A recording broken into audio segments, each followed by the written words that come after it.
ब्रह्मांड माଳ ମାଳ ହୋଇ ଜାଲୁମ କୋପେ छंती रही सेजे अनादि भगवान परम ईश्वर ता नाम। भगवान का ना ही कोई आदि है ना ही कोई अंत है, इसलिए तो उनका नाम है अनंत।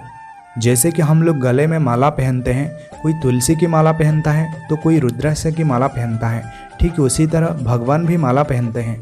तो भगवान किस चीज़ का माला पहनते हैं? भगवान ब्रह्मांडों की माला पहनते हैं। हम लोग जिस छोटे से ग्रह में रहते हैं उसका नाम है पृथ्वी, और ये पृथ्वी ब्रह्मांड का एक छोटा सा हिस्सा है। और पता नहीं ऐसे कितने अनगिनत पृथ्वी जैसे ग्रह, उपग्रह, नक्षत्र को लेकर एक ब्रह्मांड बनता है। हमने एक चीज़ पढ़ा था, शायद ये चीज़ आप सभी लोग पढ़े होंगे, जो सूर्य है, सूर्य पृथ्वी से 13 लाख गुना बड़ा है। तो दोस्तों, आप सभी लोग इसी बात से अनुमान लगा सकते हैं कि भगवान का आकार कितना बड़ा होगा। अगर सूर्य और पृथ्वी का आकार इतना बड़ा है और एक ब्रह्मांड का आकार इतना बड़ा है, तो भगवान का तो हम लोग अनुमान भी नहीं लगा सकते। इतने बड़े बड़े ब्रह्मांड को जो माला बनाकर पहनते हैं, उनके शक्ति और सामर्थ्य के सामने हमारा तो कुछ औकात ही नहीं। फिर भी भगवान की महानता को देखिए, वो हमेशा अपने भक्तों को श्रेष्ठ बताते हैं। महाप्रलय के समय जब मार्कंडेय महामुनि एक चींटी की भांति प्रलय जल में तैरते हुए आ रहे थे, तो उन्हें भगवान श्री हरि की याद आया। उन्हें भगवान श्री हरि से पुकारा कि हे नाथ, हे स्वामी, आप मेरा रक्षा कीजिए। तब भगवान श्री हरि उन पर कृपा करके उन्हें कल्पवट के पास ले आए। कल्पवट के नीचे भगवान श्री लक्ष्मी नारायण मार्कंडेय महामुनि को साकार रूप में दर्शन दिए।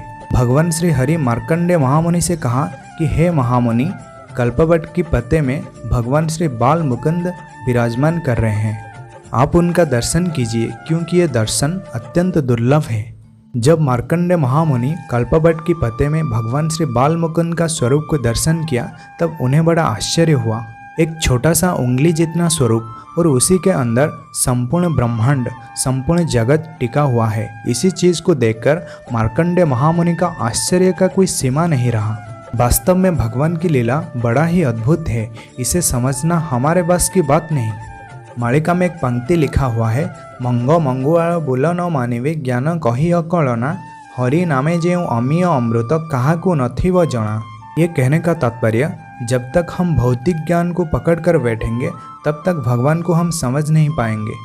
भगवान भौतिक और आध्यात्मिक ज्ञान इन दोनों से परे हैं, लेकिन आध्यात्मिक ज्ञान के बल पर हम भगवान को थोड़ा सा जान सकते हैं। एक दिन हम अपने कुछ दोस्तों के साथ इस्कन मंदिर गए थे, और वहाँ पर भगवान श्री जगन्नाथ जी, माता सुभद्रा जी और भगवान श्री बलदेव जी का बहुत ही सुंदर विग्रह था। हमारे साथ एक दोस्त था और हम दोनों जाकर भगवान की श्री विग्रह के सामने बैठ गए। उन्होंने भगवान श्री जगन्नाथ जी के विग्रह को कुछ देर तक देखने के बाद मुझसे कहा कि रियली भगवान श्री जगन्नाथ जी वेरी अट्रैक्टिव। तो मैंने उसे तुरंत ही कह दिया, हाँ क्यों ना होंगे, उनका सहस्र नाम है, और उन्हीं सहस्र नाम से एक नाम है मनमोहक, अर्थात जो मन को मोह लेता है। अर्थात भगवान श्री जगन्नाथ जी अपने भक्तों का मन को मोह लेते हैं। इसी तरह तुम्हारा मन को भी मोह लिया है। उन्होंने थोड़ी देर तक सोचता रहा और फिर कहा कि नहीं, भगवान श्री जगन्नाथ जी इसलिए ज़्यादा अट्रैक्टिव लग रहे हैं क्योंकि उनका कलर जो है ब्लैक है, और उनका जो बड़े बड़े दोनों आँख है वो वाइट कलर का है, और ब्लैक के साथ ये जो वाइट का कॉम्बिनेशन है वो भगवान को ज़्यादा अट्रैक्टिव बनाता है। मैंने उसका बात सुना और थोड़ा सा मुस्कुराया। ये चीज़ आप लोगों को बताने का यही तात्पर्य है कि हम लोग हमेशा बाहरी चीज़ को देखते हैं और इसमें फंस जाते हैं। हम लोग खुद का जजमेंट भी देते हैं और अपनी हिसाब से, और हमें लगता है कि यही सही है। क्या आपको कभी ऐसा लगा है कि कोई चीज़ इसलिए ज़्यादा अट्रैक्टिव है क्योंकि वो काला है या फिर सफ़ेद है? अगर आपको भी ऐसा लगता है तो इसका एक ही मतलब है कि आप भी बाहरी चीज़ों को देखते हैं। किसी भी चीज़ को बाहर से देखना यानी माया में फंसना, और जब हम उसके अंदर घुसने की प्रयास करते हैं तभी हम माया से मुक्त होते हैं। क्या भगवान श्री जगन्नाथ जी इसलिए ज़्यादा अट्रैक्टिव है क्योंकि वो दिखने में काला या फिर सफ़ेद है? बिल्कुल नहीं। उन्हें जो चीज़ ज़्यादा अट्रैक्टिव बनाता है वो है उनका गुण, उनका स्वरूप, सच्चिदानंद स्वरूप, सच चित और आनंद का स्वरूप। भगवान जगन्नाथ जी खुद आनंद का स्वरूप है, और उन्हें देखने के बाद हमें भी आनंद प्राप्त होता है, और इसी चीज़ को सुंदरता कहा जाता है।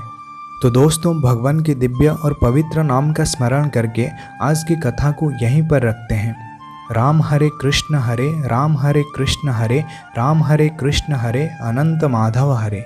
तो दोस्तों, आप सभी को जय जगन्नाथ, जय पंचसखा, जय उड़ीसा, जय भारत।